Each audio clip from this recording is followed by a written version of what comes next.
દરેક વૈષ્ણવોને મારા જય શ્રી કૃષ્ણ.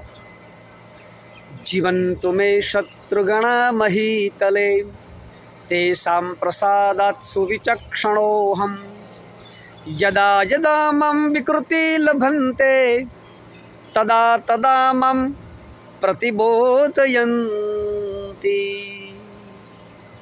આ શ્લોકની અંદર ખૂબ જ સુંદર રીતે રજૂઆત કરવામાં આવી છે કે જગતની અંદર આપણા જીવનની અંદર શત્રુઓ હોવા જ જોઈએ. જ્યાં સુધી આપણા શત્રુઓ નથી હોતા ત્યાં સુધી આપણી પ્રગતિ થતી નથી. જીવંતુ મે શત્રુગણા મહીતલે. આપણે આ શ્લોકની અંદર એવું કહેવામાં આવ્યું છે કે આપણા શત્રુઓ આ જગતની અંદર આ ધરતી ઉપર જીવવા જોઈએ,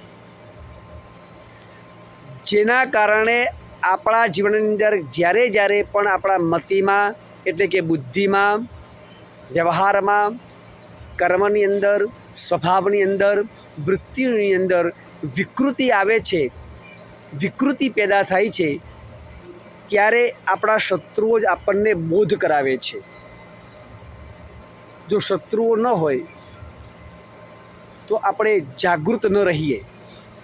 જાગૃત રહીએ તો જ આપણા જીવનની અંદર આપણી પ્રગતિ થાય, બાકી પ્રગતિ થતી નથી. તેષાં પ્રસાદાત સુવિચક્ષણોહમ. એમના કારણે આપણે વિચક્ષણ બુદ્ધિવાળા થઈએ છીએ.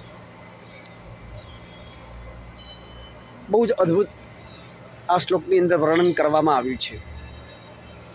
યદા યદા મામ વિકૃતિ લભન્તે.